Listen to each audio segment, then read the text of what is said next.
Hello, hello, hello, Good America, morning. world. It is the American Awakening Squad, Monday afternoon, Monday morning, depending on where you're, Monday late, depending on where you are. Great to be with you all around the globe.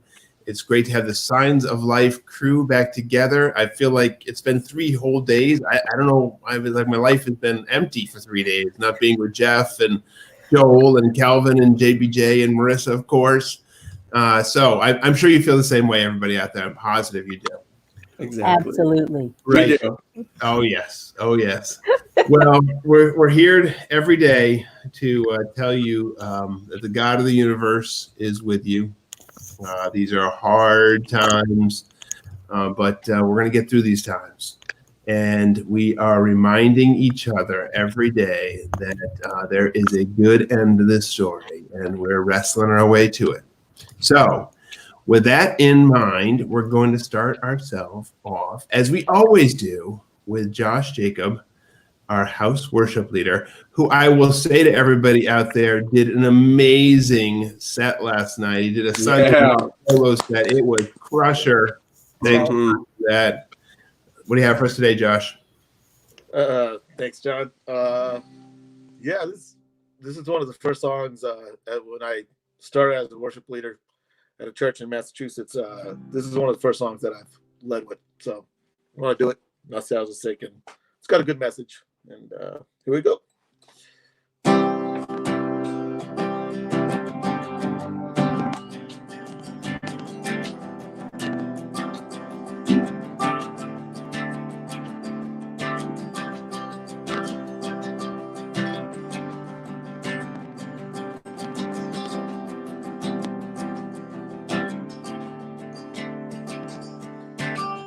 We have been justified by faith through Jesus Christ. It's only by His grace we stand. Once bound by sin and shame, and now slave to righteousness, our faith perfected by His love. Praise the Savior, He has won. Our sin defeated through His blood. Oh, now exalted, Jesus reigns. Hail the King, praise His name. While we were weak, He died, making us reconciled to God for all eternal days. Even in our faded flesh, our only hope and rest is found in faith that Jesus saves. Praise the Savior, He has won. Our sin defeated through His blood. Oh, now exalted, Jesus reigns. Hail the King, praise His name. We rejoice in the hope of the glory of God.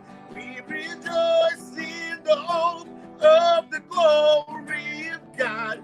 We rejoice in the hope of the glory of God. We rejoice in the glory of God.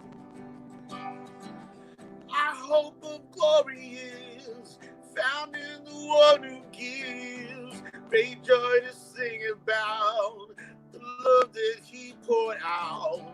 Forever lifted high is our Savior Jesus Christ, the gift of God given in love. Praise the Savior, He has won. Our sin defeated through His blood. Oh, now exalted, Jesus reigns. Hail the King, praise His name. We rejoice in the hope of the glory of God. We rejoice in the hope of the glory of God. We rejoice in the hope of the glory of God. We rejoice in the glory of God. We rejoice in the hope of the glory of God. We rejoice in the hope of the glory of God. We rejoice in the hope of the glory of God. We rejoice in the glory of God. Whoa, Wow. that ending, just bam, end. That was that. It's over. that That was good. Roll in Monday. Thanks so much, Josh. Really It's a good appreciate song. that, friend. All right. Well, going to Joel Searby in Florida. Pastor Joel, what do you have for us? Daily dose. Right. Yeah. Hey, everybody. I feel like I'm looking extra white today. I am very white, which is clearly obvious. But anyways, if you think I look extra white, I do. Why is it that you look extra white today? I don't know, like the lighting or something. I feel like I'm an extra Caucasian, and maybe it's like, I don't know. I think you're about the same level of white. You think? Oh, I guess I'm just self-conscious about how Okay, white I am all today. right, that's okay. But it's not dialed. I just said this if it helps you at all. You're not actually dialed up in your whiteness today. Okay, Well, good. I'm not ashamed of it. I just, feel extra white. All right. So now I've got about 30 seconds to encourage you, bring some hope, life, light into your day. I want to talk to my doubters today out there. Doubt is something that I think, if we're honest, all of us have dealt with, especially as it relates to God. And I just want to take a minute to say that, number one, it's okay. It's okay to doubt. We're in a world that everything is completely changing due to this virus, and all of the ways that it's changing are impacting us dramatically. And, when I think about how we respond to the virus, there's lots of ways we can respond. If we're someone who is kind of like just doesn't want to think about it, we can ignore it and distract ourselves. And there's plenty of ways to distract ourselves. Or if we happen to be relatively untouched by it, we can just kind of say, yeah, I don't want to think about that. Also ignore it in that way. If we're deeply impacted about it, medically or economically, we can just despair and constantly fixate on it. And I want to take those things, which are real responses, but really kind of ways to push away from the reality. And I want to contrast those with what I would say is doubt. Those things, distracting, ignoring, despairing, those are things that avoid or try to avoid the reality. I think doubt is something that leans into the reality, that says, you know what, I really want to believe more, but I'm struggling. I'm having a hard time. Or what I see does not line up with this. And here's what I would like to say to you today. If there is a God, this God is plenty big to handle our doubts. And this is something that people have known throughout all of history. The writer of Psalm 77, who was Asaph, listen to these words that Asaph said. Will the Lord reject forever? Will he never show his favor again? Has his unfailing love vanished forever? Has his promise failed for all time? Has God forgotten to be merciful? Has he in anger withheld his compassion? I mean, how real is that? Yelling at God, essentially, yelling into the air, saying, where are you, God?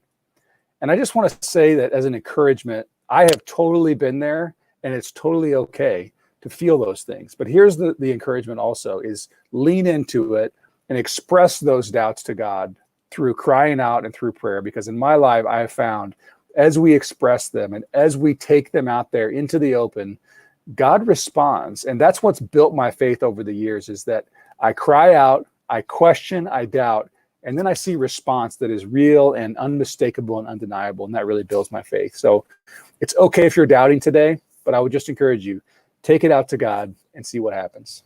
That's the Daily Dose. Back to you, John. So two follow-ons for you. One, I guess what you're saying is that it's all good as long as you don't hold on to it. Is that what you're saying? I mean, it's not that good as in the experience of it, but it's good as in, you don't have to worry about the fact that you're having a bad feeling about it. Yeah, I think that's right. I mean, I don't know if I would say it's all good per se, but I'm saying that leaning into our doubt is how we kind of go for it, as opposed to like just holding it in or letting it be bitterness or ignoring it. Yeah. So I think I hear that as and by way of readback is, all all you need to do, quote unquote, all you need to do is express it. So just as long as you're not actually sort of letting it reside someplace deep in your soul, burrowed in there, and just kind of trying to live over it, you just actually, your word lean into it would be to give voice to it. I would say that, yeah, John. I mean, I think how many times we stuff things down into our emotions, and they don't ever get dealt with down there, and that includes our doubts. Yeah, that's good. That's good. And so one other thing before we move over to Jeff, you said you spoke of your own experience of when you do that you find some degree of peace or release or experience, or I'm putting words in your mouth, but something you said something along those lines. Yeah. I mean, there is actually, I think, some good science behind this idea of expressing the emotion helps to take away some of the power. But certainly spiritually, when you get it out there. And then there's also the read back, like Psalm 77 that I read from is a good example, because he then goes into how he deals with the doubt as he starts to remember ways that God actually showed up over the course of history, as well as in his own life. And so as we express our doubts, we get to hear the echo back, hopefully from a community that we're in, that then speaks back to us. Remember this, remember that. Remember how God got you there. Remember how God's had his people here. And it's not in like a trite way, but it's really in a way that like just helps us to stay grounded. And that's been my experience. You have anything in that, Marissa, before we move on? Good word. We oftentimes, when we're like in our own stuff, we're thinking about, it's hard to think about more than where we are.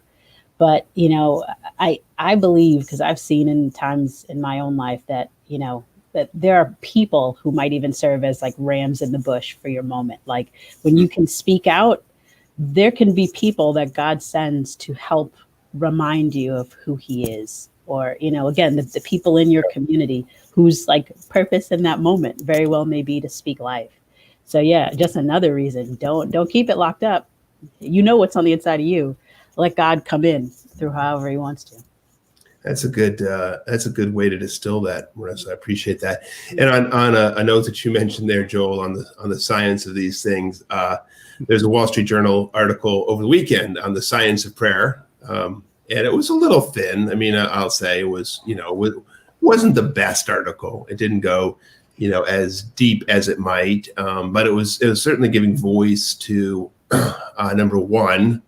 An observation that anecdotally we're all making these days, that a lot of people are praying right now because a lot of people don't know what to do with themselves.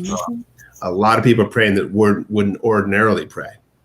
Number two, the Wall Street Journal article, again, this is where it got a little thin, but it was nodding in the right direction to say, basically there is something to the idea of just giving voice to one's needs in a prayerful posture to a higher power, and that correlates, interestingly enough, per Pastor Joel's observation, with higher happiness profiles, really joy profiles, peace profiles, etc. So again, it was kind of short. It could have done more, in my humble opinion. But it was a nice little appetizer on the topic anyway. So yeah, it's good. I love apps. What's that, Marissa? I love apps. Anytime I can get a good app, I'll Yes. take it. It's an appetizer-loving group. Tapas, appetizers, whatever. That's right. Small portions. All right. Lots of them. So anyway, so Jeff Bethke, I hope I didn't sort of throw you off your game, because I hinted at a study. I hinted at it, though. I didn't really go in on it. So I hope you don't feel like I stepped on your toes. No, not at all. Not at all, guys. Good morning. I love that. I love that discussion. And I'm actually going to call an audible. We'll see how this goes. I was going to say something different as of a minute and a half ago, but just for time's sake and just for what you guys are talking about, I said, you know what, let's just pull out another nugget. I think not just what Joel was talking about with the emotions, because I totally actually agree. And I think we see that in God too, that when we are honest with him, then he's already honest with us, but there's a way to receive his honesty to us when we're honest with him. And I love that. And I love the intimacy there and all that. And I want to zoom in on that word intimacy. I think, it's a trite definition that I've heard a pastor talk about once, but that the word intimacy kind of means into me, you see, it's a little, classic churchy, cheesy, but it also is right at the heart of it, that there's a level of, you can kind of see inside someone. There's a depth of knowing them on a level, when both people are doing that's true relational intimacy. And that's what God is actually offering us in the person and work of Jesus. It's not a bunch of things. It's not for us to be good. It's not for us to have a better life. But he's actually offering us face-to-face relationship with him as the creator, which is insane, especially if you know the context of the Old Testament, they would die when that happened. And I like to think I think one really helpful, I talk a lot about zooming out of the scripture. One helpful paradigm or framework that's been helpful for me of seeing this is that the scriptures is not a huge narrative of God trying to take us out of this world into this floating heaven far away, but is actually an entire narrative of God slowly but surely coming down to be with his people. And so I like to think of the Bible as almost like a staircase, and that each act of the play is God kind of taking one step down farther. Now, this is going to be a little bit too simplified, but I think because for time's sake, but I think it'll be helpful. You see these three acts of the play of God the Father, then you see God in Jesus, and then you see the Holy Spirit. And each time you see God reveal himself in one of the persons of the Trinity, it's one more step of intimacy, right? And so what I mean by that is God the Father shows up in the Old Testament, in the temple, this dwelling presence where he comes down to be with his people, and then he invites them to meet with him in this really special sacred space. And what's crazy is they are not that awesome. They don't meet with him. They're stiff-necked people, as it likes to say. So he rebels, and they rebel, and they resist. And yet God, in that moment of intimacy, like a lot of us do, could say, okay, fine, this is too painful. This is too vulnerable. I'm going to kind of leave, right? I'm going to disconnect from this relationship. But God's answer, whenever there's rebellion and resistance, is almost always to say, his solution is almost always to go one step farther. Meaning, if I can actually get farther into intimacy, then that'll change their hearts. So we see that go for hundreds of years of him kind of dwelling with his people, the stiff-necked, it's not working. So then he says, okay, I'll know what I'll do. I'll actually put on human flesh. I'll no longer dwell in a building. I'll put on skin. So then he goes one step farther down that staircase and says, I'm actually going to walk among them. I'm going to be one of them. I'm going to become a part of them. So then he walks among us in this vulnerable, think about that God is vulnerable to actual time and place at that moment, to skin, to tiredness, to hunger, to betrayal, to emotions. That's an insane vulnerability that the God of the universe would do that. And yet even in that, we don't accept him. We don't say, okay, finally, this is the moment, there's restoration. We say, we actually kill him, right? We put him on the cross. And so then you would think at that moment, he'd say, fine, I'm out. Peace out. This is not good. But in that moment, he still says, I'm going to go one step farther. And we get to Pentecost, where he actually says, I'm going to be so vulnerable that I'm actually going to put my very presence inside of you. Or the scripture even says we can grieve him by our very thoughts, because it's so relationally intimate. And I can go on too, where you then go to Revelation, you see this new city coming down as a bride adorned for her husband, as it says, and we don't even need a temple because God is our very dwelling place. So it ends with us actually dwelling then in God. So it literally, the whole scriptures is this kind of down staircase to intimacy. And if we accept that, then we get that relationship. Meaning if we sit and we accept that approach of him to us, then we get this really beautiful relationship restoration. We become full image bearers of God, and healing and in peace and in joy and in love. And that's the call, and that's the blessing. And so that's something that's big thought, but that is something to think on today. And I called an audible. Hopefully it was okay. So back to you guys. That was an audible. So that one for a touchdown, man, at least for me. It was a Hail Mary. 85. No, not a Hail Mary. It was a well Doug Flutie. architected, 85-yard. You hit the receiver on the crossing pattern. They ran it alone. That was a Doug Flutie Hail Mary, which that was before my time. I don't even think I was alive, but I've seen the highlights. John is really missing sports right now. I can tell. Exactly. Right. So, Marissa, staying with the Hail Mary, the audible idea. It feels like there might be some more for us to discuss here. What do you think? Yeah, go. Rather than moving on to as per normal, what would you say if we stayed with this point that Jeff raised and the meeting ground of Joel's point about the expression of where we actually are with God's 3-act play that Jeff was talking about. When the Spirit moves, I'm not running back. So yes, let's dive. Exactly. Let's go. So let me stay with Jeff's point then. 3-act play. Did I get you right there, Jeff? Yeah, I think at least in that beginning part, I would say, NT Wright or some other people would say there's probably like a 5-act version to it too, if you're talking about the final and the finish line and all that. But yeah. In general, the kind of how God continues to reveal himself in intimacy in our kind of domain, I would say, has a strong three versions. So I find no reason to pull any punches in this environment in which we hang here. So I will say this: I'm never that particularly impressed with NT Wright. All right, I'm just gonna say it. Now I know I love him. I probably mentioned him 5 times last month. No, I know, and I love your interpretation of NT Wright. So no, I mean, he's that's my aspiration in life is to write an NT Wright for Dummies book. You know what I mean? There you go. No, I internally say that's what my books are. That my books are trying to synthesize NT Wright for 25-year-olds and people who never read him. Well, I think his intelligence is off the chart. For those who are out there and wondering what the heck we're talking about, NT Wright is probably the preeminent theologian of our era. I mean, certainly on the New Testament, and resurrection. Is anybody's top 3 or top 5 for sure? Yeah, and so maybe it's just my bias against analytically minded theologians. But for me, and British accents. With that. And you must not like British accents. That makes everything sound smarter to me. Oh, for sure. I mean, the British part's great. It's just the dry analytic bit is what my totally. All right, so I'm going to grind that axe some other day about NT Wright and dry analytics. But for me, the storylines that I really love, about the way God operates, have poetry in it. I mean, they have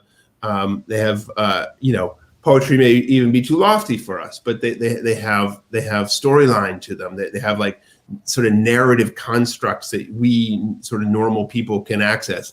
The parables are like that, right? The parables are not dry analytic constructs. They're like rich, robust, grab you where they are stories.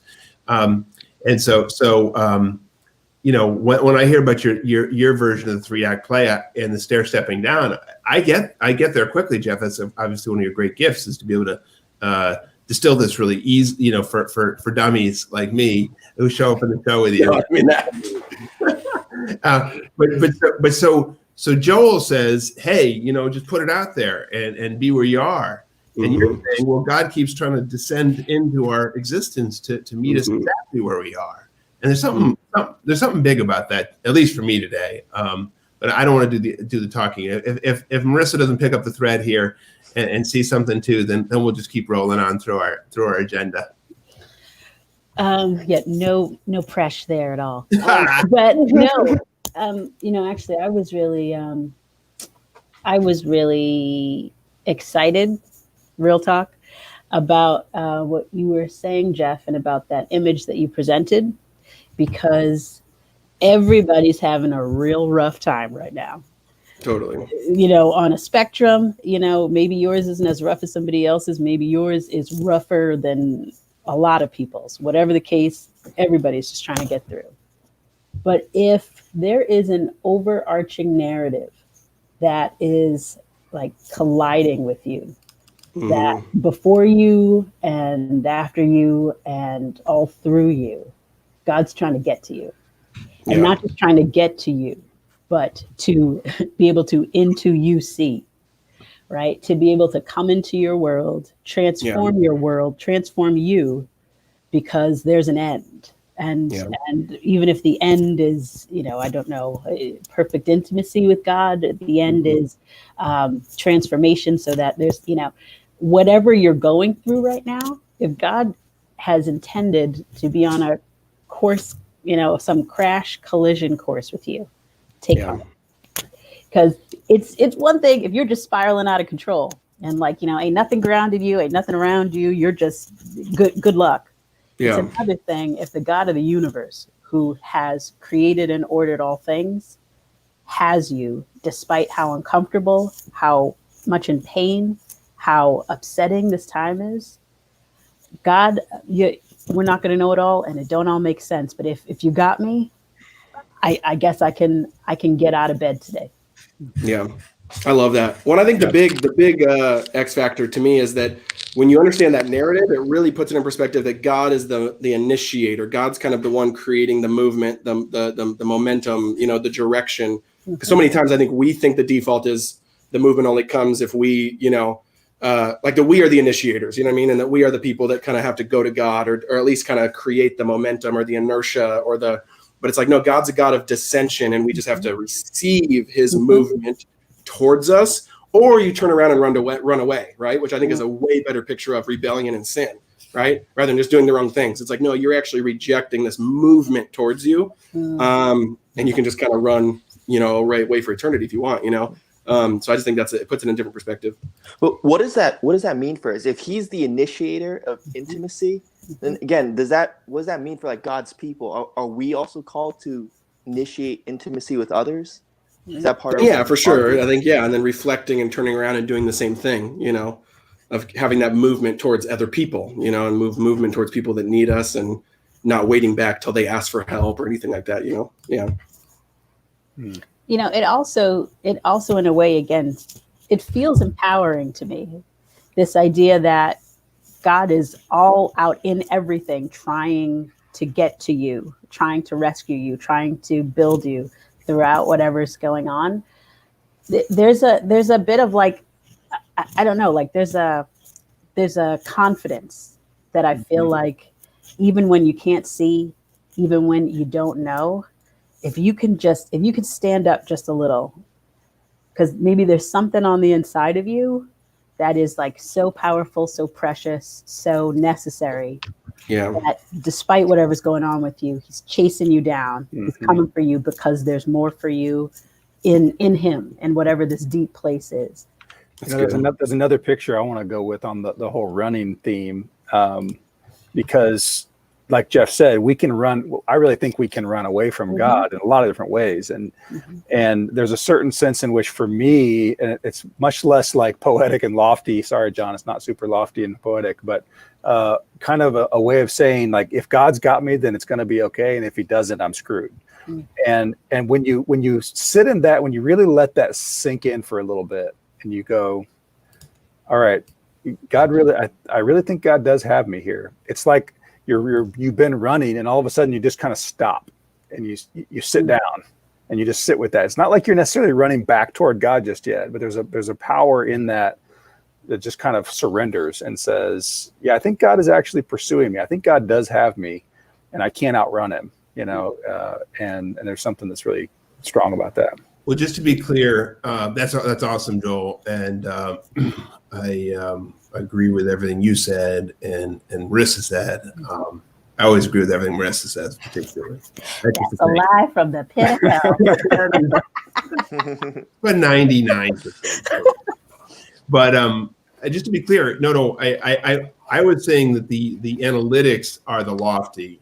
I actually prefer the narrative constructs, sometimes poetry, but even deeper narrative is like, which is just as simple as what you just said. And that's where Jesus storytelling is. So I'm in favor of simple storytelling. We can get our heads and hearts around, and you just nailed it there, for sure. So, I mean, for me, and this is, super useful today, which I think any interesting conversation is ultimately somehow meets you where you actually are rather than having it in the abstract.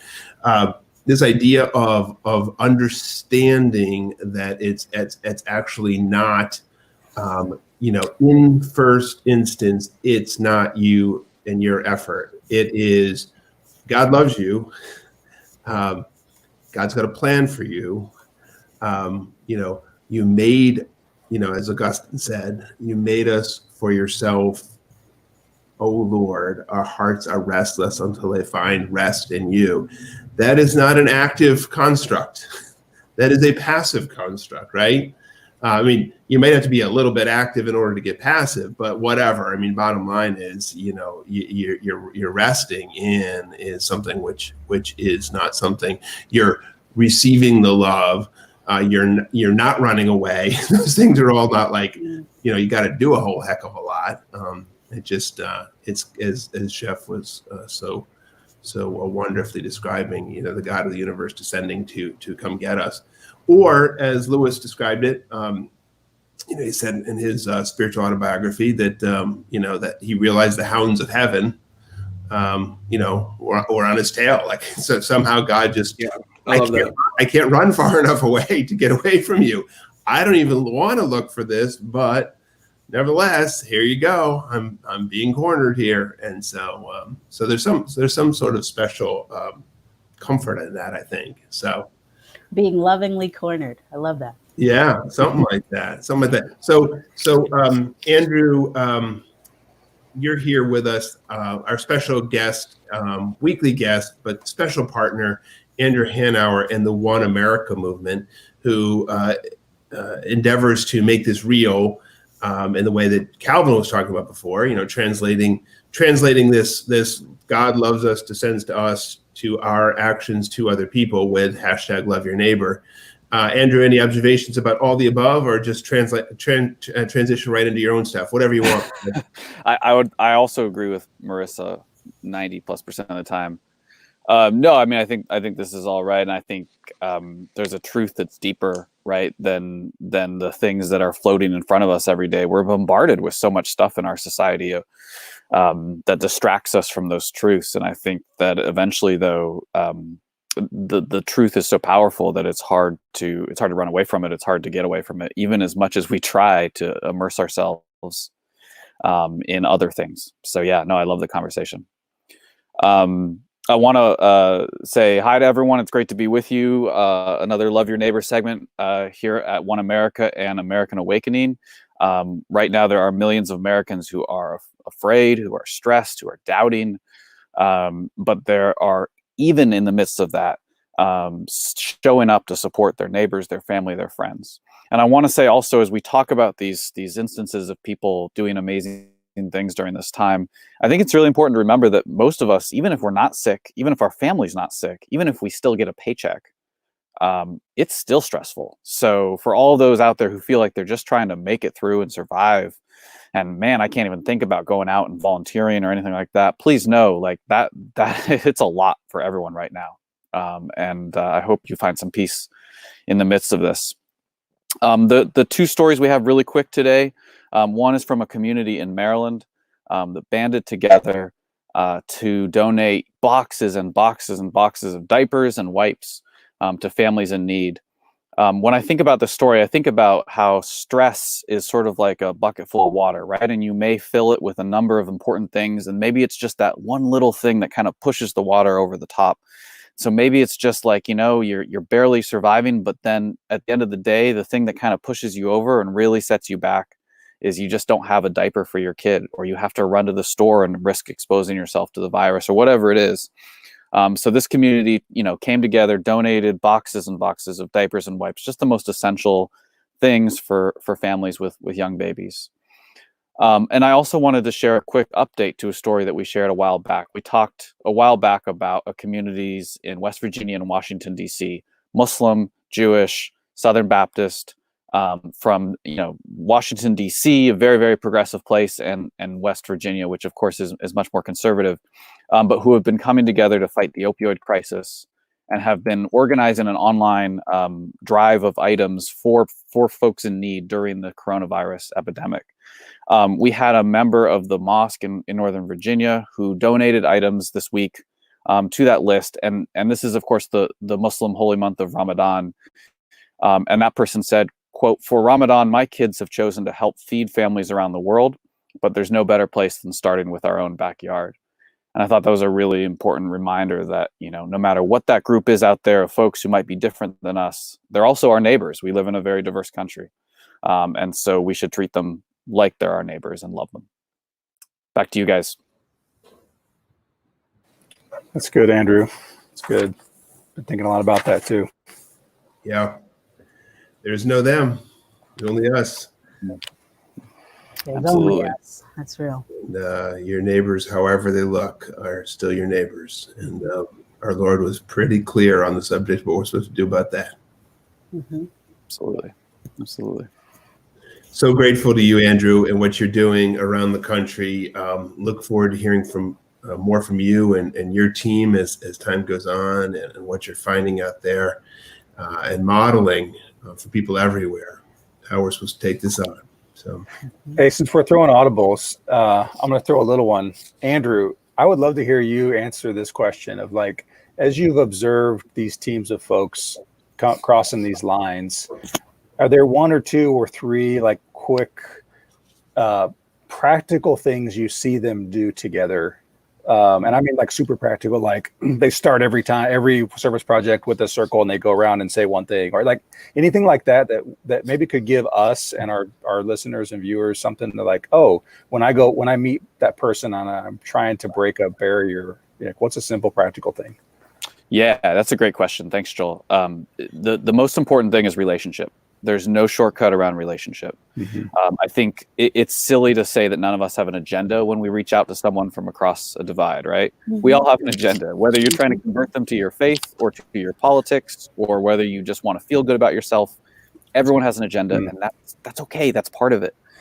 But you don't start by discussing the difference. You don't start by saying, let's talk about theology or let's talk about politics, right? Right. You start by building a relationship. And one of the things that scientists talk about is that it's really hard to get rid of an identity. So if you're a Democrat at age 20, you're probably going to be a Democrat at age 80. But it's very easy to add new identities. So what we do in our projects is we get folks to see themselves as part of something new together. It doesn't mean they give up what they were part of before at all. But you can be, hey, I'm a Democrat, you're a Republican, but we both care about this issue. And so you start with those things that they have in common, the family stuff, the care for the community, whatever it is. It's not fluffy. It's how you build that relationship to actually accomplish really big things. So a better question than did you vote for Donald Trump might be, how many kids do you have? Is that what you're saying? I think whether you voted for Donald Trump is literally the worst question you could ask. There's no question worse. I think Okay, got it. That is the worst question. All right. Yeah. And it's the one our media asks almost every time of everybody. Yeah. Thanks, Andrew. Yeah, I just echo that one of the observations I made, being out there in some form of public life the last 3 years was that Black, white, Latino, Asian, young, old, rich, poor, Democrat, Republican, urban, suburban, rural, whatever, everybody basically cares about the same stuff, more or less fundamentally. They care about, their kids and the security of their kids and providing them some measure of opportunity, in which they hope will be a fair opportunity with respect to others. There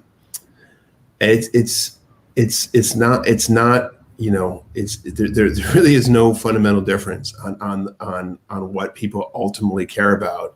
The ultimate desires are the same. Even our ultimate policy desires are shockingly close at the end of it all. All reasonable people would like, the well-being of as many people as possible, and fairness and equity around, and security for all. I mean, these things are now we'll argue endlessly about how we achieve that, of course. But if you can start in those spaces, then maybe over time you get something that's a little bit more challenging, a little harder. But there's so much room in all those spaces, so much room. So absolutely, amen. Thanks for the audible, Joel. Appreciate that. Thank you for your input as always, Andrew Hanauer. And Marissa, we've got you doing a little double duty here. We've got you on tip for doing well during Corona and movie line of the day. You okay with that? I don't know how, but I think I'll find a way to deal with it. And meanwhile, Calvin, I appreciate, once again, your patience and forbearance with us one more time and not getting angry that we didn't do. Wow, that's happening. And it is quite all right. All right. Quite all right. Well, the discussion was But your hair's looking good, Calvin. That's right. Yes. As long as my hair's looking good, we'll not complain about it, right? That's right. The world is well. Exactly. Good All looking is dude. well. With It my is soul. well with your hair. Absolutely. Absolutely. Josh, can you sing that for us? It is well with my hair. You audible that? No, I'm just kidding. No. Right. Good answer. Good answer, Jimmy J. Well, all right. So I'll pick it up with a tip for living well. So again, I know a lot of you out there with, a lack of sports going on, everybody, well, okay, maybe not everybody, a lot of people have latched on to the Last Dance, which was the ESPN documentary about Michael Jordan and the 97, 98 Chicago Bulls. And the finale aired last night. It really did. It captured the hearts of everybody because people love a champion. We love sports. We love sports psychology. We love all kinds of things. And anyway, I know a lot of people might be sad that it finally ended, but cheer up. We got two things for you. One, today, anyone who's missing the soundtrack can head straight over to Spotify. There is a Last Dance playlist, and it comes in at just under like 4 hours, 3 hours, 52 minutes to be precise. And so you can spend a huge chunk of your day with, Biggie and DMX and Diddy and all the hip hop greats who made that soundtrack fantastic. Just head over to Spotify. You'll be back in musical hog heaven in no time. And the second thing, tomorrow, commentator Stephen Smith is going to be hosting a 1 hour primetime special called After the Dance.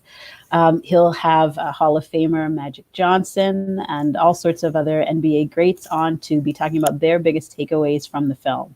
So all of you who love classic basketball personalities, again, tune in there. Take heart, everybody. The dance isn't over yet. So there we go. John, should I just head straight over into the movie line, or do you guys want to chew on that? Because again, I know you loved The Last Dance. Well, I did watch every episode. Yes, I watched pretty much every minute of Last Dance, and oh man, it was a wonderful ride for a formative decade of my sports life, and wonderful to sit there with my boys asking me, what was it like watching Michael Jordan, Dad? What was it like when he beat Brian Russell on that final shot? Where were you sitting? Recounting the memories. Taking us back, taking us all Taking back. us back, way back machine. That's right. I know. We love you, MJ. We love you. But yeah, all right. I think this is probably a good time to head straight into the movie line of the day. JK, what do you think? Oh yeah. Yeah? All right. You got it. Well, now this is a movie from way back in the day. Calvin, I don't even know if you've seen this. This is one of these things. This is like from back in. You haven't seen it? Oh man. Well, all right. I won't give away any spoilers. I'll just say that this is a gem I totally forgot about in this movie. I think I actually kind of blocked this movie out because I didn't really dig it when I first saw it. But here's a gem, and we should all remember it. Roll the clip, Marina, please. If inside each and every one of us is one true, authentic swing, something we was born with, something that's ours and ours alone, something can't be taught to you or learned, something that got to be remembered. Over time, the world can rob us of that swing and get buried inside us under all our wouldas and couldas and shouldas. We'll keep swinging. Wow.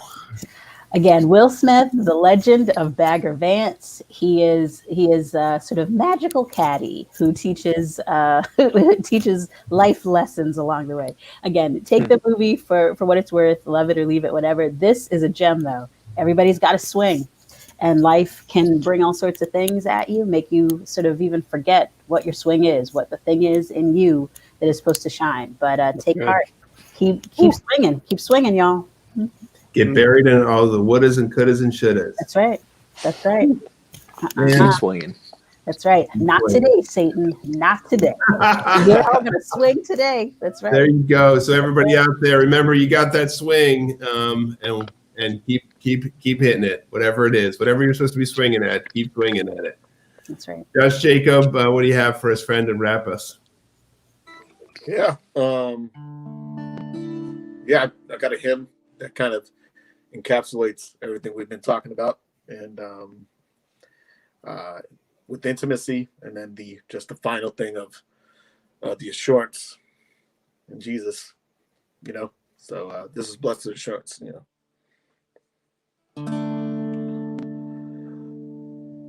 Blessed assurance, Jesus is mine. Oh, what a foretaste of glory glory divine. Hear salvation, the purchase of God, born of the Spirit, washed in his blood. This is my story. This is my song. Praising my Savior all the day long. This is my story. This is my song.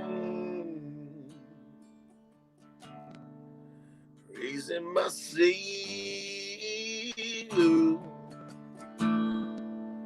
all the day long. The perfect submission, perfect delight.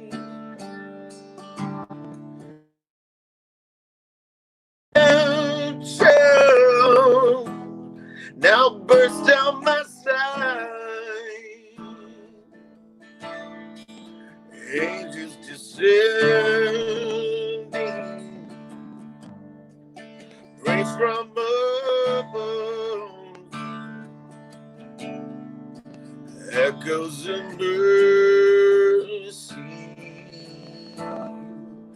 whispers of love.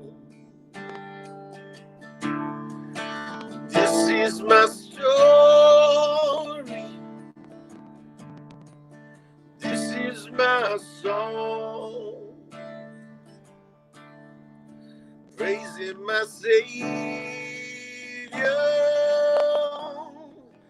all the day long. This is my story. This is my song. Praising my Savior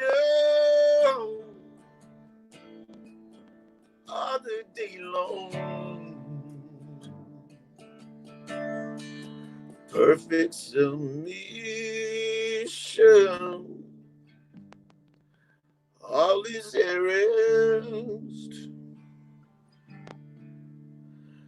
I am my Savior, joyful and blessed,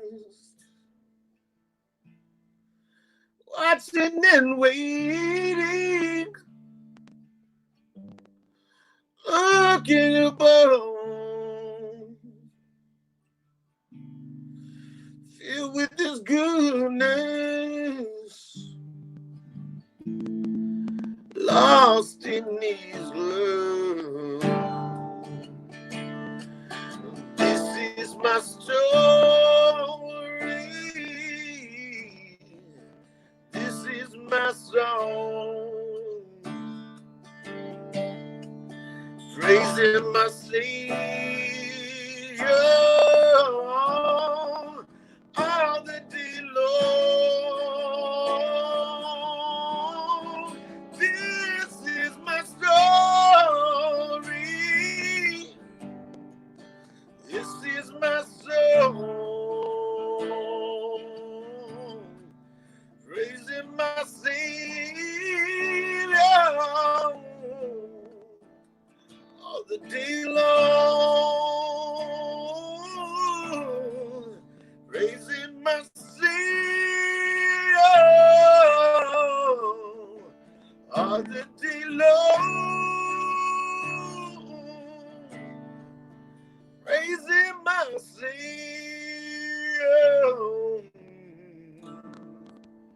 all the day long.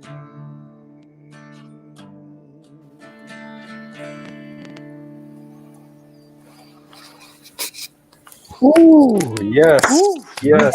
Sing You your better get it, Josh. Sing your Let's go. story, JPJ. My. So, Josh, remember you've got to swing, and somehow it has to do with just did. So keep taking those swings, man, for all of us. And for everybody out there, remember that again. Do what it is that God put you on the planet to do. Don't let the wouldas or couldas or shouldas bury you. Don't let the corona bury you. You're made for this. You're made to get beyond it, and keep taking those swings. We love you. We're so grateful you show up with us on pod, on live stream in the U.S., around North America, and around the world. Thanks so much for being with us. Until tomorrow, God bless you all, and keep fighting the good fight, everybody. Bye now.